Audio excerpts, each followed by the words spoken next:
Bonjour et bienvenue sur la chaîne Petites histoires d'une autre dimension.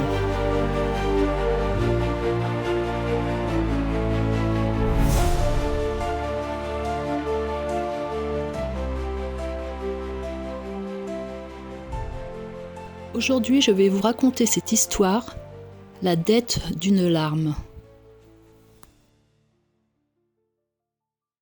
Une exposition avait lieu dans le grand hall de la mairie. L'air sentait le vernis frais, la poussière ancienne et le vin rouge que je tenais distraitement dans ma main. Je me laissais guider par une intuition trouble vers une vitrine isolée, éclairée d'une lumière très blanche. À l'intérieur reposait un bébé momifié, minuscule, fragile, presque irréel. Une tristesse inexplicable m'envahit, profonde comme un ancien chagrin que je n'avais jamais vécu. Au même moment, une secrétaire de mairie surgit en hurlant qu'aucune larme ne devait toucher la vitrine. Mais c'était trop tard. Une seule larme avait glissé le long de ma joue et s'était écrasée sur le verre. Le petit corps se mit alors à bouger, d'abord imperceptiblement, puis de façon plus marquée. La peau sèche se réhydratait, les membres s'allongeaient, la momie gonflait comme si elle retrouvait une mémoire de chair. En quelques secondes, une petite fille d'environ 2 ans se tenait là, trop grande pour son cercueil de verre. Elle ouvrit les yeux. La vitrine s'ouvrit sans qu'aucune main ne la touche. La fillette en sortit et marcha vers moi, et je ne pouvais ni fuir ni parler. Une force étrange me retenait comme si elle avait capturé mon souffle. Elle prit mes mains dans les siennes, les porta à ses lèvres et les embrassa doucement, comme pour mieux me remercier de ces quelques minutes de vie volée. Puis sous mes yeux, son corps se mit à se réduire, se dessécher, s'aplatir. Elle retourna d'elle-même dans la vitrine, s'y coucha, se recroquevilla et redevint momie. La lumière blanche vibra, puis tout redevint immobile. Je restai longtemps sans comprendre ce qui s'était passé. Plus tard, dans la soirée, mes mains commencèrent à me démanger. Une démangeaison profonde et brûlante. Je grattais, mais la peau semblait bouger sous mes doigts. Puis les premières feuilles apparurent. De fines tiges vertes qui perçaient ma peau comme si j'étais devenue une terre fertile. La panique m'envahit d'un coup. J'essayais de demander de l'aide autour de moi, mais personne n'écoutait. Certains se contentaient de sourire poliment, d'autres détournaient le regard, comme si mes mains couvertes de feuilles n'étaient qu'un détail dérangeant qu'ils refusaient de voir. Quelques jours passèrent et je me rendis à l'hôpital. La nuit était tombée. Les néons blafards vibraient, projetant contre les murs des ombres difformes qui ressemblaient, à chaque battement de lumière, aux silhouettes d'arbres décharnés. Mon souffle s'accéléra. Mes mains n'étaient pas seulement couvertes de feuilles. De fines racines translucides et nerveuses couraient sous ma peau, comme si elles cherchaient à s'ancrer plus profondément en moi. Je poussai les portes automatiques. Elles s'ouvrirent dans un souffle artificiel et une vague d'air froid me frappa. L'accueil était désert, pas un patient, pas un médecin, seulement un silence. Je m'avançai, mes feuilles tremblaient légèrement, comme si elles percevaient quelque chose que je ne pouvais pas voir. Une infirmière finit par apparaître au bout du couloir. Elle marchait lentement. Quand elle me vit, elle s'arrêta net. Son visage ne montrait ni surprise ni peur, seulement une sorte de résignation lasse. Comme si elle m'attendait. « Vous aussi » murmura-t-elle. Ses yeux glissèrent vers mes mains et un voile d'inquiétude traversa brièvement son regard. Je voulus parler, expliquer, demander de l'aide, mais les mots se bloquèrent dans ma gorge. Une sensation étrange m'envahissait, une impression d'être tirée en arrière à l'intérieur de moi-même, comme si mes racines essayaient d'absorber mes propres pensées. « Suivez-moi » dit-elle simplement. Je la suivis dans un couloir aux murs blancs. Les portes numérotées semblaient s'éloigner au fur et à mesure que nous avancions, comme si le bâtiment se dépliait à mesure que je progressais. L'infirmière s'arrêta finalement devant une salle isolée. Elle passa une carte, la porte s'ouvrit. La pièce était sombre, éclairée seulement par des lampes dirigées vers une grande vitrine de verre. Et dans cette vitrine, une silhouette, petite, desséchée, un corps d'enfant momifié. Mon souffle se coupa. « C'est elle » balbutiai-je. L'infirmière hocha la tête. Chaque fois qu'elle ouvre les yeux, chaque fois qu'elle quitte son sommeil, elle laisse quelque chose derrière elle. Je reculai d'un pas. Mes feuilles bruissèrent. Et qu'est-ce qu'elle laisse derrière elle demandai-je d'une voix qui n'était presque plus la mienne. L'infirmière leva les yeux vers moi.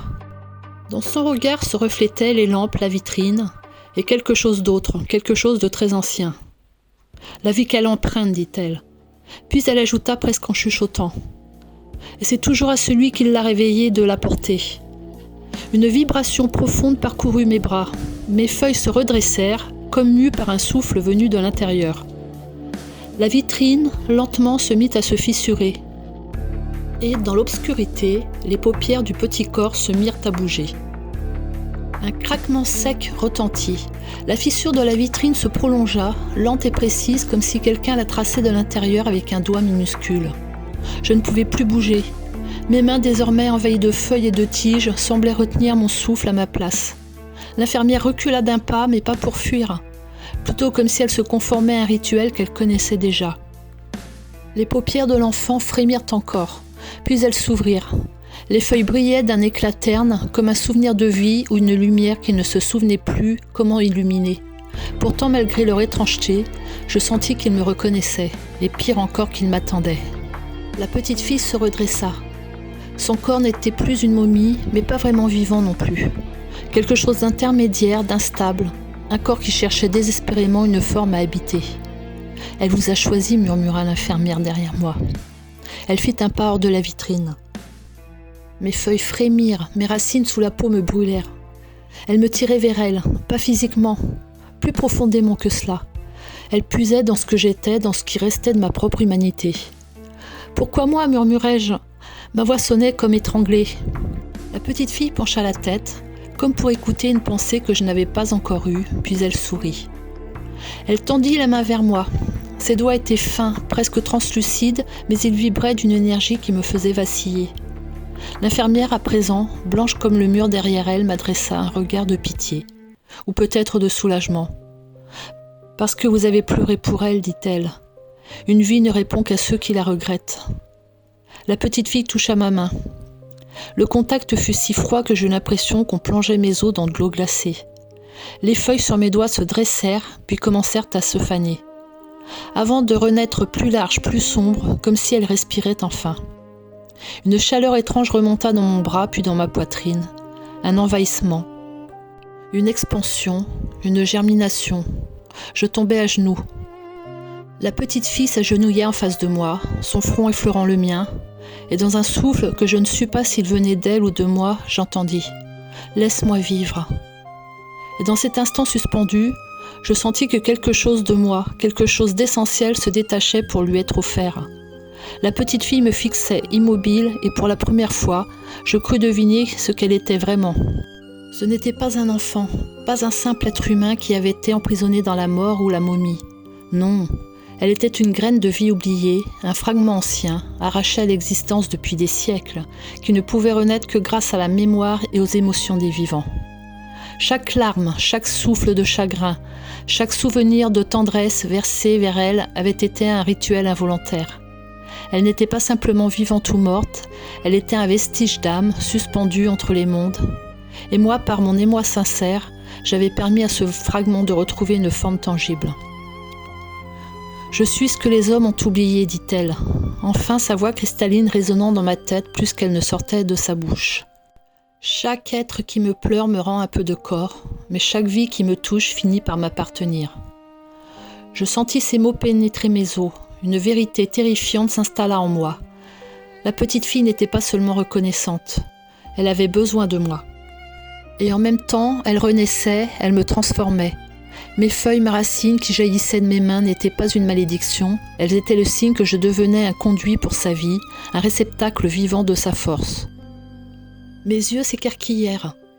Ses cheveux semblaient flotter dans une brume imperceptible. Ses yeux brillaient d'une lumière d'avant le temps, et chaque respiration qu'elle prenait semblait aspirer un souffle du monde autour de nous. L'infirmière me regardait, silencieuse, comme si elle voyait ce que moi je ne voulais pas voir. J'étais désormais liée à elle, corps et âme. Et l'enfant n'était pas vraiment un enfant. Elle était la vie que l'on croyait perdue, la mémoire oubliée de tout ce qui aurait dû mourir et qui maintenant cherchait un terrain pour renaître. Elle tendit de nouveau la main vers moi. Cette fois, je n'hésitais pas. Quand mes doigts touchèrent les siens, un frisson parcourut mon corps entier. Mes feuilles s'agitèrent, mes racines se tordirent, et je compris que ma vie et la sienne venaient de fusionner d'une façon que je ne pourrais jamais inverser. « Merci » murmura-t-elle, et un sourire s'étira sur son visage innocent. Je réalisai alors que ce n'était plus moi qui la contrôlais. C'était elle, qui doucement s'installait à l'intérieur de moi, attendant le moment où le monde entier finirait par se souvenir d'elle. Le réveil sonna et marquait 7 heures. Ouf, ce n'était qu'un rêve. Ou non.